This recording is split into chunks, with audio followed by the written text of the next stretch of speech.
هذه إذاعة إرنا. المستمعين والمستمعات الأفاضل متابعي إذاعة إرنا حيثما كنتم وحيثما يصلكم بثنا، أهلا ومرحبا بكم في مستهل البرنامج العربي لهذا اليوم الاثنين 4 مارس. كما عودناكم مستمعي ومستمعات الأفاضل، نستهل برنامجنا معكم بنشرتنا للأخبار. يعقب ذلك فاصل غنائي للفنان الإريتري الواعد نبيل عثمان، ثم نقدم لكم حلقة جديدة من برنامجكم الأسبوعي تعليق على الحدث، ونخصص الجزء الأول لتناول دور الدبلوماسية الصومالية الهادئة في اللعب على توترات المنطقة ومقارنة ذلك مع الدبلوماسية الإريترية. وفي الجزء الثاني نقدم لكم متابعة للأوضاع في السودان بقراءة تقرير للصحفي السوداني أحمد يونس. قبل ذلك مستمعي ومستمعات الأفاضل، أقدم لكم عناوين نشرتنا الرئيسة لهذا اليوم. أمر إداري للتجار الإثيوبيين بالانتقال إلى عدي بيتو. الرئيس السوداني يتنحى عن رئاسة حزب المؤتمر الوطني. الولايات المتحدة تضع جائزة $1,000,000 للعثور على حمزة بن لادن. وأخيرا، الصين تستهلك 4 مليارات طن من الفحم الحجري في عام واحد. المستمعين والمستمعات الأفاضل، كانت هذه عناوين النشرة، وإليكم تفاصيلها من إذاعة أرنا. هذه إذاعة إرنا. صدر في العاصمة أسمرة أمر إداري للتجار الإثيوبيين بنقل محلاتهم من مرحنو إلى عدي بيتو بحد أقصى بحلول أمس الأحد 3 مارس. ولم يحدد الأمر الإداري دواعي الإجراء، وكان التجار الإثيوبيون يعرضون بضائعهم في مرحنو ومنهاريا في أطراف أسمرة، وبموجب هذا الأمر عليهم الانتقال إلى عدي بيتو. ولا يشمل هذا القرار التجار الإريتريين، حيث أن الحكومة تمنعهم من عبور الحدود إلى إثيوبيا، حيث يطلب من كل تاجر إريتري الحصول على تصريح لعبور الحدود، خاصة إلى منطقة الحمراء. وتؤكد مصادر إذاعة أرنا بأن التجار يشتكون من انعدام الأمن بين تسني وأم حجر، وهي المنطقة التي تنشط فيها عصابات تهريب بين السودان وإريتريا، وتحدث اشتباكات متكررة بين أفراد قوات الدفاع الإريترية وهذه العصابات، حيث عثر في الأيام القليلة الماضية على 4 جنود قتلى دون أن تعرف هوية قاتلهم. على صعيد آخر، صادرت إدارة الإقليم الأوسط مولدات كهربائية لمزارعين استثماريين في منطقة عدي سقدو، وقالت الإدارة بأن هؤلاء المزارعين لا يجوز لهم استخدام الوسائل الحديثة في الزراعة، لأن المزارع غير مخصصة للاستثمار الزراعي والإنتاج التجاري. في ظل التأزم العام للأوضاع في السودان، أعلن الرئيس السوداني عمر البشير تنحيه عن رئاسة حزب المؤتمر الوطني العام، وسلم الرئاسة لنائبه المعين حديثا أحمد هارون. ويعتبر المحامي أحمد هارون أحد أبرز وأشد المدافعين عن نظام الحكم، وهو من المطلوبين إلى المحكمة الجنائية الدولية بسبب ارتكاب جرائم ضد الإنسانية أثناء توليه مناصب في إقليم دارفور. وقلل الشارع السوداني من خطوة الرئيس البشير، والتي عدها مجرد ذر للتراب في العيون، إذ لا يعني التنازل عن قيادة حزب مرفوض من قبل الشعب أي شيء، حسب ما أشار بذلك أحد الناشطين. ولا زالت المظاهرات المطالبة بتغيير النظام مستمرة في الخرطوم، وتشهد البلاد تصعيدا خطيرا للوضع الأمني بعد إعلان حالة الطوارئ وتقديم العشرات لمحاكم طوارئ عاجلة شككت منظمات دولية في شرعيتها القانونية. للمزيد حول هذا الخبر تابعوا معنا حلقة اليوم من برنامج تعليق على الحدث. ذكرت وسائل الإعلام بأن الولايات المتحدة الأمريكية وضعت مكافأة مقدارها $1,000,000 للعثور على حمزة بن لادن، ابن زعيم تنظيم القاعدة السابق أسامة بن لادن. وكانت الولايات المتحدة قد وضعت حمزة بن لادن والبالغ من العمر حوالي 30 عاما على قائمة المطلوبين بتهم الإرهاب قبل 2 سنين.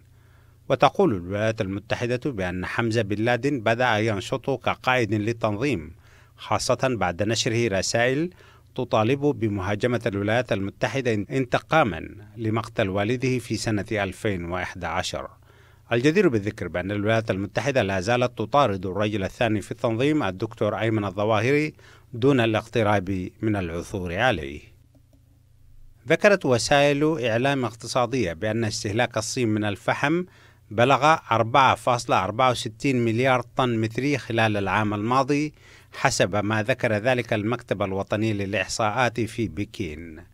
وقال المكتب في بيان نقلته وكالة أنباء بلومبرغ أن استهلاك الصين من الطاقة ارتفع بنسبة 3.3% خلال العام الماضي، ويمثل استخدام الفحم 59% من إجمالي استهلاك الطاقة في البلاد بنسبة تقدر ب1.4%، أي أقل من عام 2017. وارتفعت نسبة استهلاك الطاقة النظيفة بمقدار 1.3%، أي 22.1 مقارنة بعام 2017. وتقول الصين أن إجمالي استهلاك الطاقة في عام 2017 ارتفع بمعدل سنوي يبلغ 2.9%. المستمعين والمستمعات الأفاضل، بهذا الخبر الاقتصادي من الصين نكون وإياكم قد وصلنا إلى نهاية نشرتنا الإخبارية، وفيما يلي تذكير بأبرز عناوينها.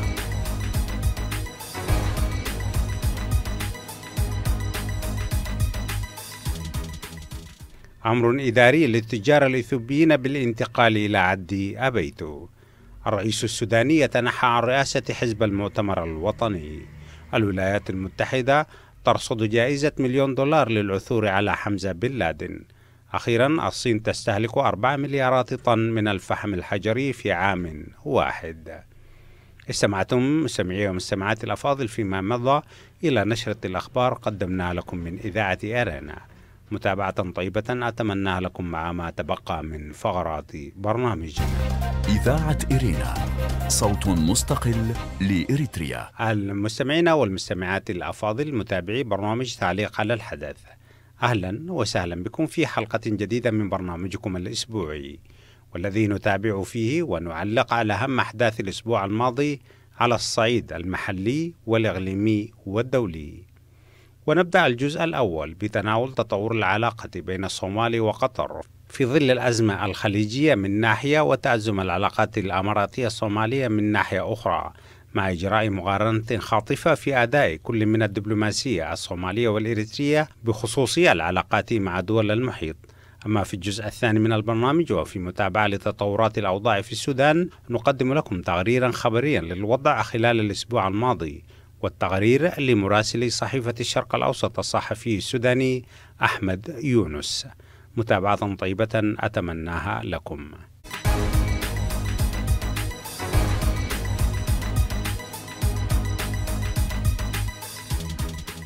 التعاون القطري الصومالي والدبلوماسية الصومالية الهادئة.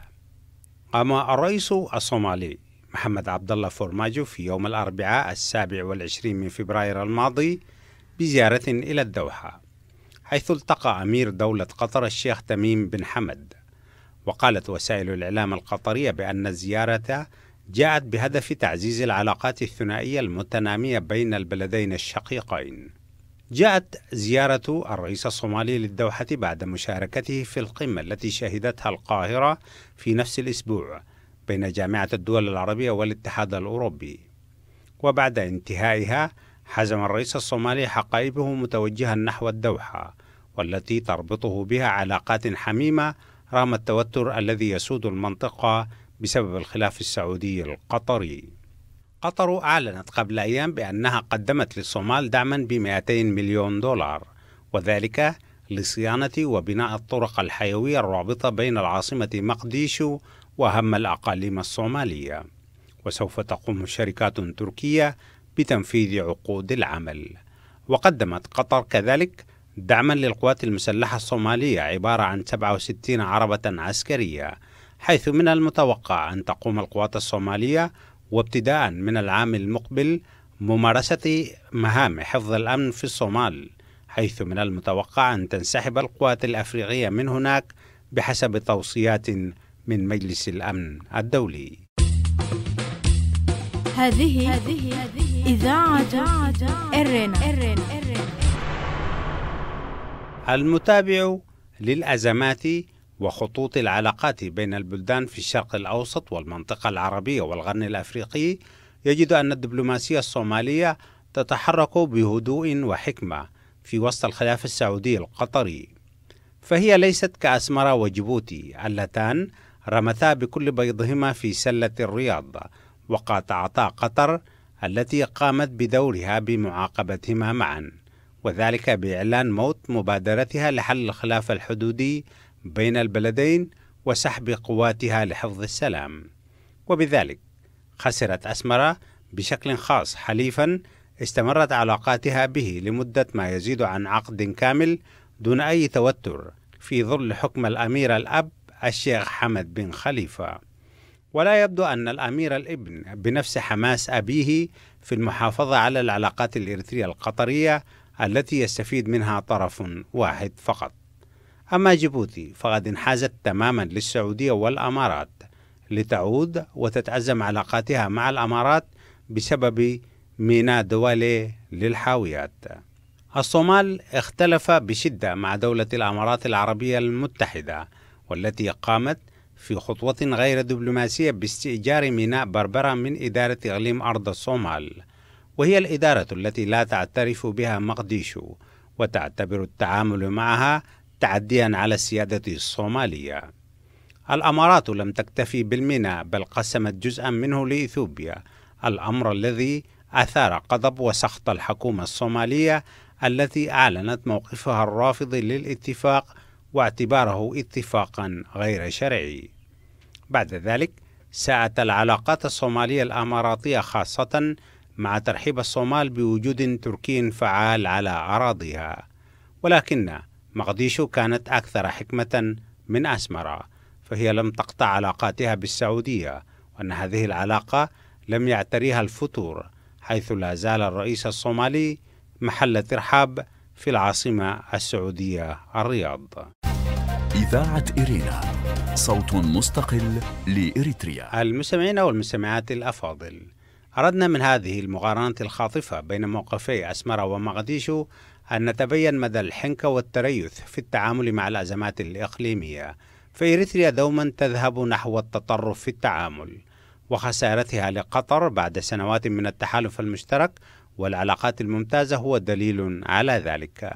ويبدو أن متانة العلاقات السعودية الإريترية تعود إلى عامل الحرب في اليمن، والتي في حال وصولها إلى منتهى ما قد يؤدي ذلك إلى عودة الجمود للعلاقات الإريترية السعودية، كما كان الأمر في فترة حكم العاهل السعودي الراحل عبد الله بن عبد العزيز آل سعود. هذه إذاعة إرينا.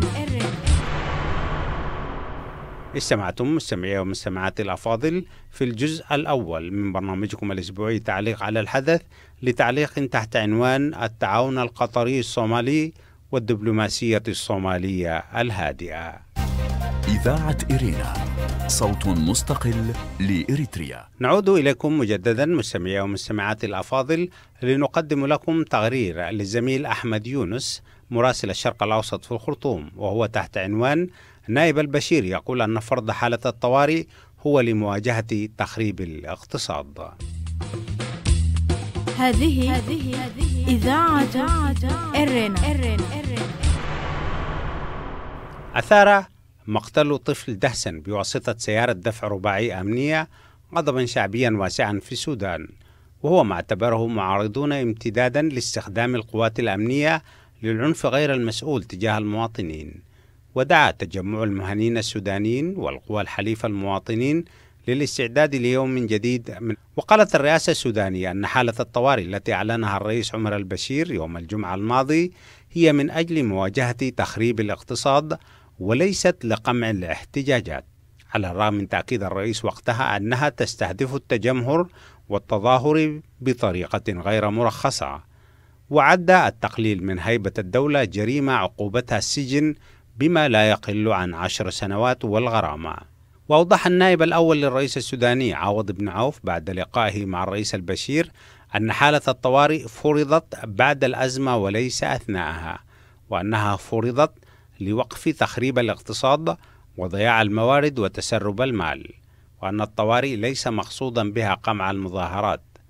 وأضاف ابن عوف أن فرض حالة الطوارئ جاء استجابة لدواعي فرض الأمن والأمان وتطبيق الأحكام وإشاعة العدل والاستقرار في البلاد. هذه إذاعة إرنا. لازلتم مستمعي ومستمعات الأفاضل تستمعون إلى تقرير الصحفي السوداني أحمد يونس للشرق الأوسط تحت عنوان نائب البشير يقول أن فرض الطوارئ هو لمواجهة تخريب الاقتصاد. ويواصل أحمد يونس تقريره بالقول: لقى طفل مصرعه وأصيب شقيقه إصابة بليغة إثر دهسهما بسيارة دفع رباعي من طراز لاند كروزر وتتبع لجهة نظامية وهروب سائقها. وحدثت عملية الدهس في ضاحية السامراب شمال الخرطوم منتصف ليل الثلاثاء، واصطدمت العربة التي كانت تسير بسرعة جنونية بعمود كهرباء قبل أن تدهس الطفلين أمام منزلهما، ثم ولى سائقها الأدبار. ولم يقتنع كثير من النشطاء بأنه حادث سير قضاء وقدر، وذلك استنادا إلى حوادث سابقة تم دهس متظاهرين خلالها. وشوهدت خلال حمليات قمع المتظاهرين سيارات لاند كروزر بيك أب دون لوحات وعليها رجال ملثمون بثياب رسمية ومدنية وهم يطاردون المتظاهرين في وسط الأحياء بهدف دهسهم. وتداول النشطاء صورا ومقاطع فيديو لعربات من طراز لاند كروزر رباعية الدفع يطلقون عليها محليا اسم تاتشر، وهي تطارد متظاهرين في حي بري شرق الخرطوم، وكادت تزهق أرواح بعضهم، مما أدى إلى اصطدامها بعربة ثانية كانت تطارد المتظاهرين هي الأخرى. وتداولوا فيديو لعربة من الطراز ذاته يقودها سائقها بتهور لافت، وكادت تتسبب في مقتل عدد من المتظاهرين، لكنها سقطت في أحد المجاري المائية وفر قائدها هاربا. ونقل بيان صادر عن تجمع المهنيين السودانيين أن الطفل مؤيد ياسر جمعة البالغ من العمر 5 سنوات قتل دهسا بسيارة تتبع لميليشيات النظام، فيما نقلت صحيفة المكتب الصحفي للشرطة أن الحادث نتج عن اصطدام عربة عسكرية من طراز لاند كروزر بعمود كهرباء ثم انحرفت إلى المنزل ودهست الطفلين. وذكر البيان أن الشرطة ألقت القبض على الجناه وقامت بتسليمهم لشرطة مرور منطقة بحري تمهيدا لمحاكمتهم وفقا لقانون الطوارئ، وأن الحادث فردي ولا علاقة له بالاحتجاجات، وهو حادث مروري فقط، ولم يكن من يستغلون العربة العسكرية في مهمة رسمية. ونقلت لجنة الأطباء المركزية وهي جهة معارضة أن الطفل مؤيد ياسر توفي متأثرا بإصابته، فيما أصيب شقيقه محمد البالغ من العمر 6 سنوات إصابات خطيرة في الصدر سببت له نزيفا في الرئتين. وذكر البيان أن الحادث فردي ولا علاقة له بالاحتجاجات، وقال البيان هو حادث مروري فقط ولم يكن من يستغلون العربة العسكرية في مهمة رسمية. وأدان تجمع المهنيين السودانيين الحادث واعتبره استمرارا لما أطلق عليه الجرائم التي تنتهجها الحكومة، ودعا المواطنين للتجمع في المستشفى حيث يركض الطفل الجريح لإسناد ومؤازرة أسرته. وفور الدعوة هرع المئات للمكان، بأيد أن الأجهزة الأمنية سارعت إلى تفريقهم. لازلتم مستمعي ومستمعات الأفاضل تستمعون إلى تقرير صحفي للكاتب أحمد يونس للشرق الأوسط تحت عنوان نائب الرئيس البشير يقول أن فرض حالة الطوارئ هو لمواجهة تخريب الاقتصاد. إذاعة إرينا، صوت مستقل لإريتريا. ويواصل أحمد يونس تقريره قائلا: قال رئيس الوزراء الجديد محمد طاهر إيلا في تصريحات عقب لقائه الرئيس البشير أنهم اتفقا على عدد من الإجراءات التي لم يسمها وستتخذ الأسبوع المقبل، وهي تتعلق بقضايا اقتصادية تتضمن إزالة الثغرات والجوانب التي أدت وستؤدي إلى الإضرار بالمسار الاقتصادي في البلاد. وتعهد رئيس الوزراء الجديد بمراجعة الرسوم والضرائب المفروضة على السلع وضمان تفعيل إجراءات انسياب وصول الخبز والدواء والوقود والتمويل وصناعة الأدوية. من ناحية أخرى، دخلت الانتفاضة السودانية أسبوعها الثاني من الشهر الثالث منذ اندلاعها في 19 من ديسمبر الماضي دون توقف، على الرغم من العنف المفرط الذي استخدمته السلطات الأمنية لمواجهة المتظاهرين السلميين، وأدى إلى مقتل 31 متظاهرا بحسب حصيلة رسمية، وأكثر من 50 متظاهرا بحسب منظمة العفو الدولية ومعارضين. بعضهم قتل بسبب التعذيب، بالإضافة إلى المئات من الجرحى والمصابين وآلاف المعتقلين. على الرغم من فرض الرئاسة السودانية لأحكام الطوارئ لمدة عام كامل في البلاد يوم الجمعة الماضي، فإن التظاهرات والوقفات الاحتجاجية والمواكب لم تتوقف، وتعهد تجمع المهنيين السودانيين والقوى المتحالفة معه باسم قوى الحرية والتغيير بمواصلة التظاهر والاحتجاج والإضراب حتى سقوط نظام الرئيس عمر البشير. واستمرت التظاهرات في الخرطوم، حيث تظاهر العشرات يوم الخميس الماضي في ضواحي متعددة من العاصمة في تحد لقرارات حالة الطوارئ التي أعلنها الرئيس البشير الأسبوع الماضي، والتي منع بموجبها التجمهر والتجمع والإضراب عن العمل. وشهدت أم درمان بشكل خاص تظاهرات في أحياء متعددة منها. وكان تجمع المهنيين السودانيين قد خصص يوم الخميس 28 من فبراير كيوم للتحدي، حيث قرر أن تنطلق التظاهرات من 11 حي من أحياء مدينة أم درمان في سابقة أولى في التظاهرات التي بدأت في 19 من ديسمبر الماضي. هذه إذاعة إرنا. المستمعين والمستمعات الأفاضل، استمعتم فيما مضى إلى تقرير تحت عنوان نائب البشير يقول أن فرض حالة الطوارئ ولمواجهة تخريب الاقتصاد، وكتبه أحمد يونس لصحيفة الشرق الأوسط. إذاعة إرينا، صوت مستقل لإريتريا. بذلك مستمعي ومستمعات الأفاضل، نكون وإياكم قد وصلنا إلى نهاية فقرات برنامجنا، وقبل الختام أعيد إليكم موجزا لأهم ما ورد في نشرتنا الإخبارية لهذا اليوم.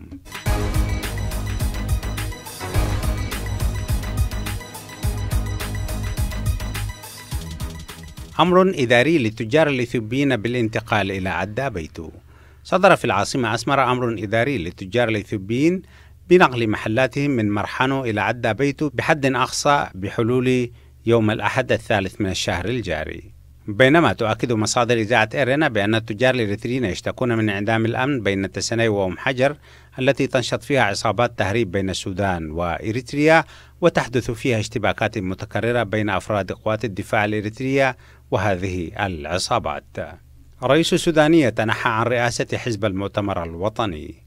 في ظل التأزم العام للأوضاع في السودان، أعلن الرئيس السوداني عمر البشير تنحيه عن رئاسة حزب المؤتمر الوطني العام، وسلم الرئاسة لنائبه المعين حديثا أحمد هارون. الجدير بالذكر بأن البشير وأحمد هارون مطلوبان للمحكمة الجنائية الدولية. الولايات المتحدة ترصد جائزة $1,000,000 للعثور على حمزة بن لادن. ذكرت وسائل الإعلام بأن الولايات المتحدة وضعت مكافأة مقدارها $1,000,000 للعثور على حمزة بن لادن ابن زعيم تنظيم القاعدة السابق، والذي يشار إلى أنه قد يكون الزعيم المتوقع للتنظيم بعد وفاة أبيه.